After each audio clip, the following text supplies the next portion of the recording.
So it's great to know that you've got a lot of components within the endpoint solution, but I think what's important here to remember is that, is it working? Is everything doing what it should do? So we've actually got various auditing and reporting tools built into the management server to give you at a glance, real-time view to be able to make or even evolve your policies if necessary, and at the same time give you more management-based reporting for you to review on a daily or monthly basis just to make sure everything's working.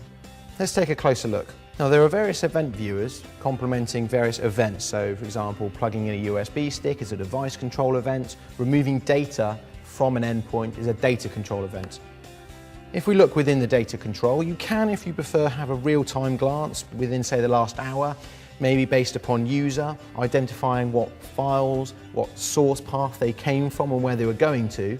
And if needs be, you can even start filtering by user, computer, or even specific file names themselves.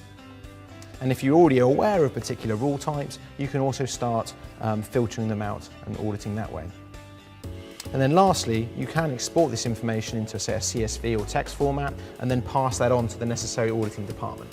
Now, if you want to move on from this kind of at-a-glance view and you want to have something a lot more long-term and much more fixed on a regular basis, and maybe, say, every 6 months review your data control events, or even have a look at seeing how compliant your endpoint estate is, have you had any known malicious attacks, for example, you do have the reporting manager, which gives you a bit more flexibility in what data you can present and in what format.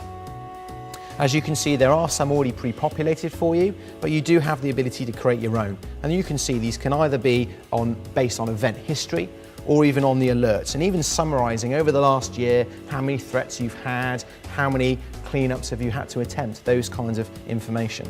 As well as maybe also being more specific on users, so you can maybe identify a particular problem area and demonstrate via the reporting what information they've been looking at. Now let's look at a report I've already populated. As you can see with the data control events, over 25 events have actually been triggered on confidential documents.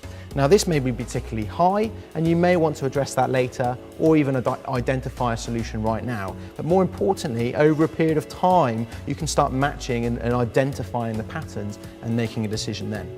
And if you prefer, you do have a graphical interface or interpretation, I should say, of their particular data.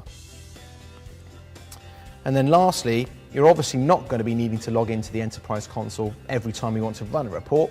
So we have scheduled reporting now, which gives you that functionality of, say, for example, emailing a report every month, every 6 months to the necessary manager or auditing department and displaying the same information.